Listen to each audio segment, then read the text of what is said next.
যারা তোমাকে সাহায্য করেছে তাদের কখনো ভুলে যেও না।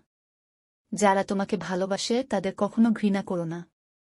যারা তোমাকে বিশ্বাস করে তাদের কখনো ঠকিও না। জগতে এখন একান্ত প্রয়োজন হল চরিত্র। জগত এখন তাদের চায় যাদের জীবন প্রেমদীপ্ত ও স্বার্থশূন্য।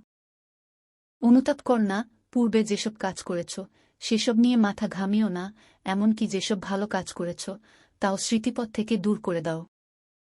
যদি সত্যিই মন থেকে কিছু করতে চাও তাহলে পথ পাবে, আর যদি না চাও তাহলে অজুহাত পাবে।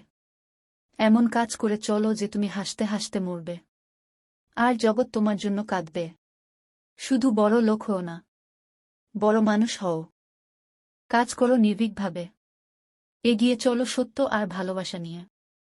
একটি রাষ্ট্রের অগ্রগতি জানার সবচেয়ে ভালো উপায় হল সেই রাষ্ট্রে নারীর অবস্থান। যে আগুন প্রয়োজনে উত্তাপ প্রদান করে, সেই আগুন অসাবধানতায় সর্বগ্রাসী হয়ে ওঠে। কোথাও কিছু শুনেছ বলেই তার উপর বিশ্বাস করা সম্পূর্ণ নিরর্থক। যতক্ষণ না নিজের চোখে ও নিজে বুঝছ ততক্ষণ কোনো জিনিসে বিশ্বাস করবে না।